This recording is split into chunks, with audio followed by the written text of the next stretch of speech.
Goodwill academy four കൊമേഴ്സിലേക്ക് സ്വാഗതം. ഇന്ന് നമ്മൾ ഫിനാൻഷ്യൽ മാനേജ്മെന്റ് എന്ന സബ്ജക്റ്റിലാണ്. ഫിനാൻഷ്യൽ മാനേജ്മെന്റിലെ ഏറ്റവും പ്രധാനപ്പെട്ട ടോപ്പിക് ആയിട്ടുള്ള ക്യാപിറ്റൽ ബഡ്ജറ്റിംഗ്, ഇൻവെസ്റ്റ്മെന്റ് ഡിസിഷൻ എന്ന് പറയുന്ന ഒരു പാർട്ടാണ്. ഇൻവെസ്റ്റ്മെന്റ് ഡിസിഷൻ എന്നതുകൊണ്ട് നമ്മൾ ഉദ്ദേശിക്കുന്നത് ടോപ്പ് ലെവൽ മാനേജേഴ്സ് അല്ലെങ്കിൽ ഇൻവെസ്റ്റേഴ്സ് അവരുടെ ഇൻവെസ്റ്റിബിൾ ആയിട്ടുള്ള ഫണ്ട് ഇൻവെസ്റ്റ് ചെയ്യാൻ എടുക്കുന്ന തീരുമാനമാണ് നമ്മൾ ഇൻവെസ്റ്റ്മെന്റ് ഡിസിഷൻ എന്ന് പറയുന്നത്.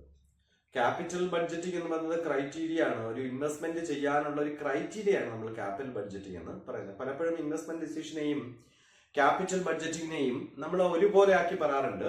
പക്ഷെ ഇൻവെസ്റ്റ്മെന്റ് ഡിസിഷൻ എന്ന് വെച്ചാൽ ടോപ്പ് ലെവലിൽ ഇൻവെസ്റ്റ് ചെയ്യാനുള്ള ഒരു ഡിസിഷനെയാണ് നമ്മുടെ ഇൻവെസ്റ്റ്മെന്റ് ഡിസിഷൻ എന്നുള്ളത് ഉദ്ദേശിക്കുന്നത്. പക്ഷെ ക്യാപിറ്റൽ ബഡ്ജറ്റിംഗ് എന്ന് പറയുന്നത് ഏത് ഇൻവെസ്റ്റ്മെന്റിലാണ് നമ്മൾ ഇൻവെസ്റ്റ് ചെയ്യുന്നത് ബെനിഫിഷ്യൽ ആയിട്ടുള്ളത് എന്നറിയുന്നതാണ് നമ്മൾ ക്യാപിറ്റൽ ബഡ്ജറ്റിംഗ് എന്ന് പറയുന്നത്.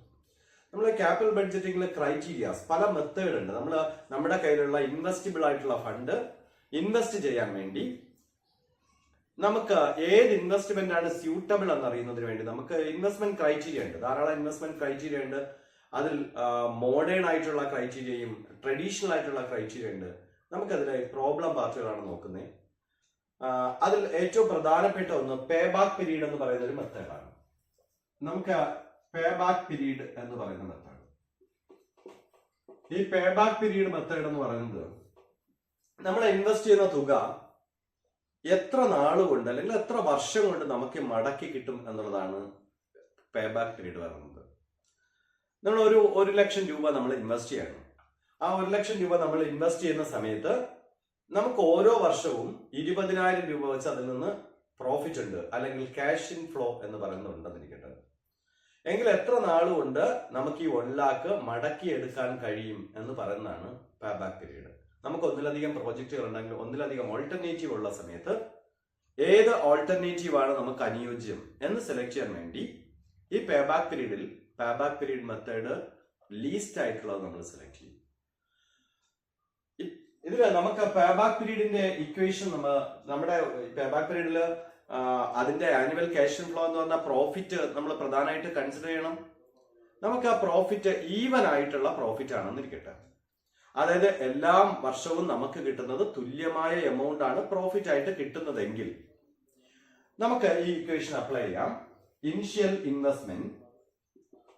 Investment divide by annual cash in flow എന്നാണ് അതിന്റെ ഫോർമുല. ഇതിൽ നമുക്കൊരു എക്സാമ്പിൾ, നമ്മളൊരു 1,00,000 ആണ് നമ്മൾ ഇൻവെസ്റ്റ് ചെയ്യുന്നത്. നമുക്ക് 20,000 ആണ് നമ്മളുടെ cash in flow per annum എങ്കിൽ നമ്മൾ 1,00,000 ഡിവൈഡ് ബൈ 20,000 ചെയ്യുമ്പോൾ നമുക്ക് 5 എന്ന് കിട്ടും, 5 years എന്ന് കിട്ടും. അതായത് നമ്മൾ 1,00,000 ആണ് നമ്മൾ ഇൻവെസ്റ്റ് ചെയ്യുന്നത്. ആ ഇൻവെസ്റ്റ് ചെയ്യുന്ന തുക ഓരോ വർഷവും 20,000 വെച്ചാണ് നമുക്ക് ക്യാഷ് ഇൻ ഫ്ലോ കിട്ടുന്നതെങ്കിൽ 5 വർഷം കൊണ്ട് നമുക്ക് ഈ 1,00,000 മടക്കി എടുക്കാൻ കഴിയും. അതാണ് ഈ 5 year ആണ് ഇവിടെ പേ ബാക്ക് പീരീഡ് എന്ന് പറയുന്നത്. പക്ഷെ നമുക്ക് ഓരോ ക്രൈറ്റീരിയ ചെയ്യുന്ന സമയത്തും ഇപ്പൊ പേ ബാക്ക് ആയിരുന്നാലും അടുത്ത് വരുന്ന NPV, ARR, IRR എന്നുള്ള എല്ലാ ഓരോ ക്രൈറ്റീരിയ ചെയ്യുമ്പോഴും നമ്മുടെ ക്യാഷ് ഇൻ ഫ്ലോ, ഈ പറയുന്ന ആനുവൽ ക്യാഷ് ഇൻ ഫ്ലോ എന്തായിരിക്കണം എന്നത് ഇവിടെ പ്രധാനമാണ്. ഇവിടെ നമുക്ക് പേ ബാക്ക് പീരീഡിൽ ആനുവൽ ക്യാഷ് ഇൻ ഫ്ലോ എന്ന് പറയുന്നത്, ഇവിടുത്തെ annual cash in flow profit ആണ്.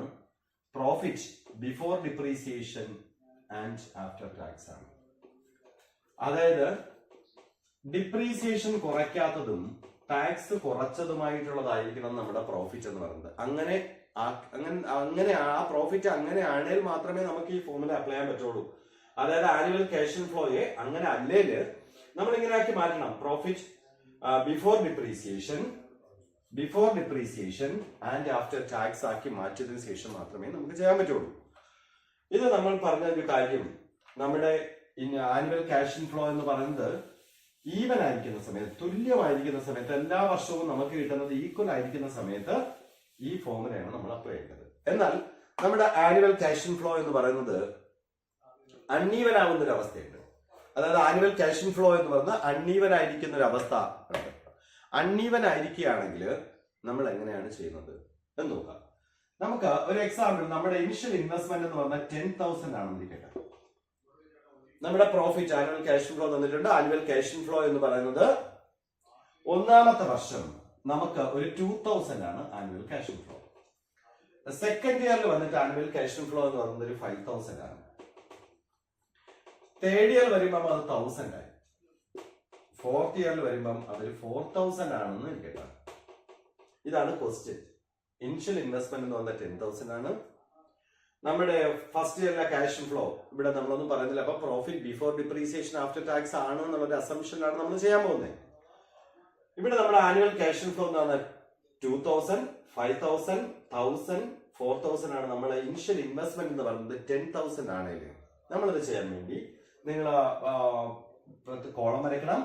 Year, cash flow, cumulative cash flow എന്ന് നമ്മൾ ഇട്ടതിന് ശേഷം ഈ ക്യുമുലേറ്റീവ് ക്യാഷ് ഫ്ലോ വരുന്നത് ഈ 2000 നമ്മൾ ഇവിടെ ആദ്യം എഴുതുക. ആ 2000ന്റെ കൂടെ നമ്മൾ ഈ 5000 ആഡ് ചെയ്ത് 7,000. 7,000ന്റെ കൂടെ നമ്മൾ 1,000 ആഡ് ചെയ്യണ്. അപ്പൊ 8,000. 8,000 നമ്മൾ 4,000 ആഡ് ചെയ്യണ്. അപ്പോൾ നമുക്ക് 12,000 ആയി. അപ്പൊ നമ്മൾ ക്യുമുലേറ്റ് ചെയ്തു. ആദ്യം നമ്മൾ 2000, 5000, 1000, 4000 എന്നുള്ള ക്യാഷ് ഫ്ലോയും ഇത് ക്വസ്റ്റ്യനിലുള്ളതാണ്. ഇത്രയും നിങ്ങൾ ആൻസർ ചെയ്യുന്ന സമയത്ത് നിങ്ങൾ ഇത്രയും കോളം കൊടുക്കുക. Year, cash flow, cumulative cash flow എന്ന് കൊടുക്കുക. ക്യാഷ് ഫ്ലോ 2000 എഴുതി. ആ 2000 5,000 ആഡ് ചെയ്ത് 7,000 ആയി. 7,000 1000 ആഡ് ചെയ്തു 8,000 ആയി. 8,000 4,000 ആഡ് ചെയ്തു 12,000 ആയി. ഇനി ഇവിടെ നമ്മൾ നോക്കേണ്ടേ പേ ബാക്ക് പീരീഡ് നമ്മൾ കണ്ടുപിടിക്കണം. അപ്പൊ പേ ബാക്ക് പീരീഡ് എന്ന് പറയുന്നത് നമ്മളുടെ ആദ്യം നമ്മൾ നോക്കേണ്ട ഈ 10,000 ക്യുമുലേറ്റീവ് ആയിട്ടുള്ള ക്യാഷ് ഫ്ലോയിൽ എവിടെയും 10,000 വന്നിട്ടുണ്ടോ നോക്കണം. അപ്പൊ വന്നിട്ടില്ല. അതുകൊണ്ട് നമ്മൾ ആ 10,000-നെക്കാളും ചെറിയ എമൗണ്ട് ഏതാണെന്ന് നോക്കണം. അതായത് 10,000 നിയറസ്റ്റ് ആയിട്ട് നിൽക്കുന്ന എമൗണ്ട് നോക്കുമ്പോൾ 8,000 ആണ്. ആ 8,000 എന്ന് പറഞ്ഞാൽ തേർഡ് ഇയറിലാണ്. അപ്പൊ നമ്മൾ പേ ബാക്ക് തേർഡ് ഇയർ എന്ന് എഴുതി പ്ലസ് കൊടുത്തു. ഈ തേർഡ് ഇയർ കൊണ്ട് നിങ്ങൾക്ക് കിട്ടിയത് 8,000 മാത്രമാണ്. ഈ ഇനി നമുക്ക് വേണ്ട നമ്മുടെ ഇനിഷ്യൽ ഇൻവെസ്റ്റ്മെന്റ് 10,000 ആണ്. 10,000 നമുക്ക് കിട്ടണം.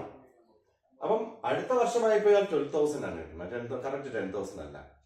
അപ്പം ഈ 8,000 ആയി. ബാക്കി നമുക്കൊരു 2,000 കിട്ടാനുണ്ട്. അപ്പൊ 2,000 എഴുതി ഡിവൈഡ് ബൈ ആ ഫോർത്ത് ഇയറിലെ ക്യാഷ് ഫ്ലോ എഴുതണം. അതിന്റെ മീനിങ് ഇത്രയേ ഉള്ളൂ. ഫോർത്ത് ഇയറിൽ 4,000 ആണ് ക്യാഷ് ഫ്ലോ ആയിട്ട് കിട്ടിയത്. അതൊരു വർഷം കൊണ്ട് ഉണ്ടാക്കുന്നതാണെങ്കിൽ ഈ 2,000 കിട്ടാൻ എത്ര നാൾ വേണം അല്ലെങ്കിൽ എത്ര മാസം വേണം എന്ന് പറയുന്നതാണ് ഈ ചിന്തിക്കുന്നത്. അതായത് നമുക്ക് ചുരുക്കി ഇങ്ങനെ എഴുതാം.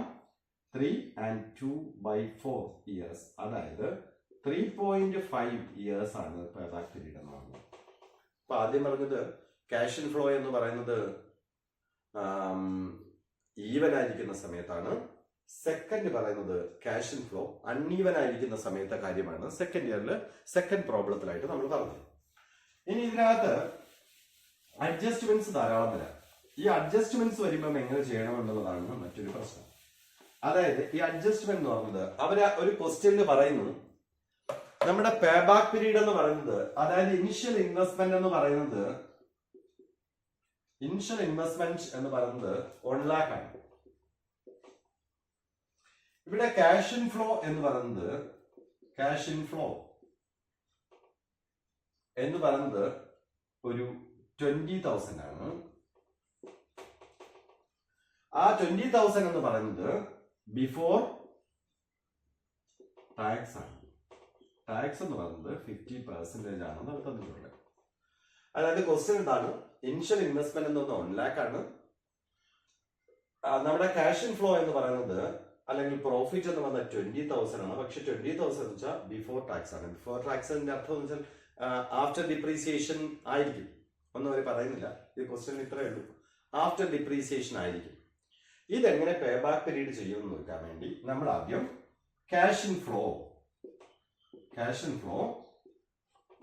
ബിഫോർ ടാക്സ് എഴുതി 20,000 നമ്മൾ എഴുതുന്നു. നമ്മൾ നേരത്തെ പറഞ്ഞതാണ് ഒരു ക്യാഷ് ഇൻഫ്ലോ പേ ബാക്കിന്റെ കാര്യത്തിൽ ക്യാഷ് ഇൻഫ്ലോ എന്ന് വെച്ചാൽ before depreciation sorry before depreciation after tax എന്നായിരുന്നു. പക്ഷെ ഇവിടെ ആഫ്റ്റർ ടാക്സിൽ നടക്കുന്നത് ബിഫോർ ടാക്സ് ആണ് നടക്കുന്നത്. ഈ ബിഫോർ ടാക്സിനെ നമ്മൾ ആഫ്റ്റർ ടാക്സ് ആക്കാൻ വേണ്ടി നമ്മുടെ ക്യാഷ് ഇൻഫ്ലോയിൽ നിന്ന് ടാക്സ് നമ്മൾ ലെസ് ചെയ്യണം. ലെസ് ടാക്സ് നമുക്ക് വേണ്ടി ആഫ്റ്റർ ടാക്സ് ആണ്, പക്ഷെ ഇവിടെ തന്നിരിക്കുന്നത് ബിഫോർ ടാക്സ് ആണ്. ബിഫോർ ടാക്സിനെ ആഫ്റ്റർ ടാക്സ് ആക്കാൻ വേണ്ടി ആ ടാക്സ് അതിൽ നിന്ന് ലെസ് ചെയ്യുക. ഇനി നമുക്ക് ബിഫോർ ആക്കണമെങ്കിൽ ആഡാണ് ചെയ്യുന്നത്. ഇവിടെ നമുക്ക് ആഫ്റ്റർ ആക്കാനാണ് ഉള്ളത്. ആഫ്റ്റർ ടാക്സ് ആണ്. ആഫ്റ്റർ ടാക്സ് ആയതുകൊണ്ട് നമ്മൾ ആ ടാക്സിനെ ലെസ് ചെയ്യുന്നു. ടാക്സ് എടുക്കേണ്ടത് ക്യാഷ് ഇൻഫ്ലോയുടെ 50% ആണ്. അതായത് ഈ 20,000 50% എന്ന് വെച്ചാൽ 10,000 ആണ്. 10,000 നമ്മൾ ചെയ്യുന്ന സമയത്ത് നമുക്ക് ബാലൻസ് 10,000 കിട്ടും. ആ 10,000 ആണ് profit before depreciation after tax എന്ന് പറയുന്നത്.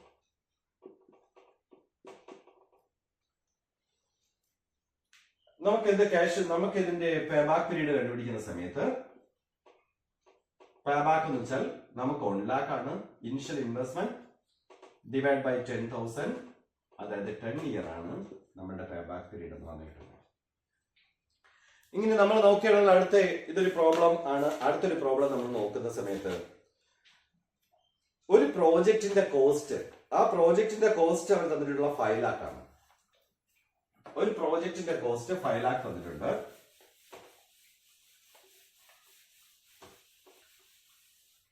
പ്രോജക്റ്റ് ഇനിഷ്യൽ ഇൻവെസ്റ്റ്മെന്റ് അതായത് പ്രോജക്റ്റിന്റെ കോസ്റ്റ് 5 lakh ആണ്.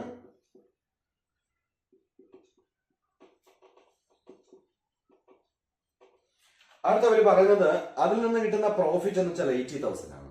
അതായത് ക്യാഷ് ഇൻഫ്ലോ പ്രോഫിറ്റ്, അതായത് ക്യാഷ് ഇൻഫ്ലോയും പ്രോഫിറ്റ് ഒന്നാണ്. പ്രോഫിറ്റ് 80,000 ആണ്. ഈ 80,000 എന്ന് പറയുന്ന പ്രോഫിറ്റ് ആഫ്റ്റർ ഡിപ്രീസിയേഷൻ 12% ഡിപ്രീസിയേഷൻ ആണ്. ആഫ്റ്റർ ഡിപ്പ് 12%, അതായത് ഡിപ്രീസിയേഷൻ കുറച്ചിട്ടുണ്ട്. 12% ഡിപ്രീസിയേഷൻ ബിഫോർ ടാക്സ് ആണ്. ടാക്സ് കുറച്ചിട്ടില്ല, ബിഫോർ ടാക്സ് ആണ്. ബിഫോർ ടാക്സ് എന്ന് പറയുന്നത് 50% ആണ്. കാൽക്കുലേറ്റ് പേ ബാക്ക് പീരീഡ് എന്നാണ് ക്വസ്റ്റ്യൻ. ഇങ്ങനെ വരുന്ന സമയത്ത് ഇവിടെ പ്രോജക്റ്റിന്റെ കോസ്റ്റ്, അതായത് ഇനിഷ്യൽ ഇൻവെസ്റ്റ്മെന്റ് എന്ന് പറഞ്ഞാൽ 5 lakh ഉണ്ട്. പ്രോഫിറ്റ് 80,000 എന്ന് വെച്ചാൽ after depreciation and before tax ആണ്. ഡിപ്രീസിയേഷൻ 12% ആണ് വന്നിട്ടുള്ളത്. ടാക്സ് 50% വന്നിട്ടുണ്ട്. ഇതിൽ പേ ബാക്ക് പീരീഡ് കാണാൻ പറയുമ്പോൾ നമ്മൾ ആദ്യം നമ്മുടെ cash profit after depreciation before tax 80,000 തന്നിട്ടുണ്ട്. ഇവിടെ ഡിപ്രീസിയേഷൻ കുറച്ചിട്ടുണ്ട്, പക്ഷെ ടാക്സ് കുറച്ചിട്ടില്ല. നമ്മൾ എന്ത് ചെയ്യണം? ടാക്സ് മാത്രം കുറച്ചാൽ മതി. ആദ്യം നമ്മൾ ലെസ് ടാക്സ്. ടാക്സ് എന്ന് പറയുന്നത് 50% ആണ്. 80,000 50% 40,000 ആണ്.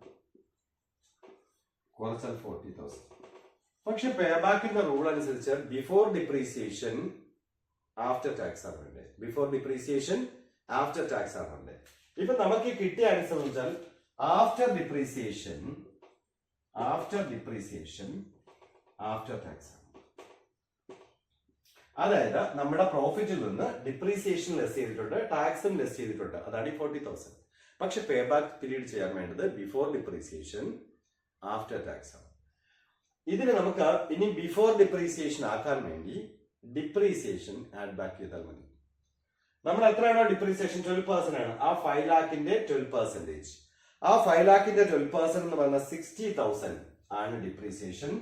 ഡിപ്രീസിയേഷൻ ആഡ് ചെയ്തു. ആഡ് ഡിപ്രീസിയേഷൻ, അതായത് 5 lakhന്റെ 12% ആണ്.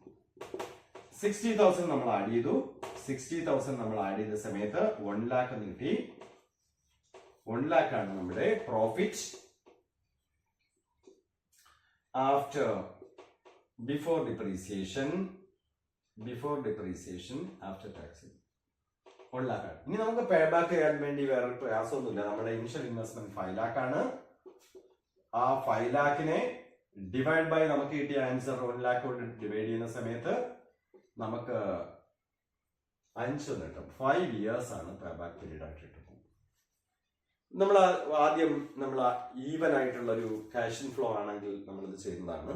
പക്ഷെ അൺഈവൻ ആയിട്ടുള്ള ഒരു ക്യാഷ് ഇൻഫ്ലോ വരികയാണെങ്കിൽ ഈ ഒരു അഡ്ജസ്റ്റ്മെന്റ് വരികയാണെങ്കിൽ ഡിപ്രീസിയേഷനും ടാക്സിന്റെ ഒക്കെ അഡ്ജസ്റ്റ്മെന്റ് വരികയാണെങ്കിൽ ഒരു അൺഈവൻ ആയിട്ടുള്ള ക്യാഷ് ഇൻഫ്ലോയിൽ നമ്മൾ എങ്ങനെ ചെയ്യും? അൺഈവൻ ക്യാഷ് ഇൻഫ്ലോ വരികയാണെങ്കിൽ നമുക്കത് ഏത് തരത്തിൽ ചെയ്യാം എന്നുള്ളത് വെച്ചാൽ ഓരോ വർഷവും നമ്മൾ ഓരോ വർഷവും എടുക്കണം. ഓരോ വർഷവും അതിൽ നിന്ന് നമ്മൾ ഇതേപോലെ ഡിപ്രീസിയേഷനും കുറച്ചു, ടാക്സും കുറച്ചു, ഡിപ്രീസിയേഷൻ തിരികെ ആഡ് ചെയ്ത് നമ്മൾ ഓരോ വർഷത്തിലും ചെയ്യണം. ഇപ്പം ഓരോ വർഷവും ഒരു 5 വർഷമുണ്ട്, ഓരോ വർഷവും ക്യാഷ് ഇൻഫ്ലോ ഉണ്ട്. ആ ക്യാഷ് ഇൻഫ്ലോ എന്ന് വെച്ചാൽ ആഫ്റ്റർ ഡിപ്രീസിയേഷൻ ആഫ്റ്റർ ടാക്സ് ആണെങ്കിൽ നമ്മൾ ആദ്യം അതിൽ നിന്ന് ഓരോ വർഷത്തിൽ നിന്നും അതിന്റെ ടാക്സ് കുറയ്ക്കണം. അടുത്തതായിട്ട് ഡിപ്രീസിയേഷൻ ആഡ് ചെയ്യണം. അങ്ങനെ ഓരോ വർഷവും ചെയ്തതിന് ശേഷം നമ്മൾ ക്യുമുലേറ്റ് ചെയ്യണം. ക്യുമുലേറ്റ് ചെയ്തതിന് ശേഷം നമ്മൾ പേ ബാക്ക് പീരീഡ് കണ്ടുപിടിക്കണം. നമുക്ക് അടുത്ത ഡിസ്കൗണ്ടഡ് പേ ബാക്ക് പീരീഡ് ഒക്കെ പഠിക്കാനുണ്ട്. അത് നമ്മൾ അടുത്ത വീഡിയോയിൽ ചെയ്യുന്നതായിരിക്കും. നിങ്ങൾ ഇത് സബ്സ്ക്രൈബ് ചെയ്യണം. അടുത്ത വീഡിയോ തുടർച്ചയായിട്ട് അടുത്ത ദിവസങ്ങളിൽ ഉണ്ടാവും.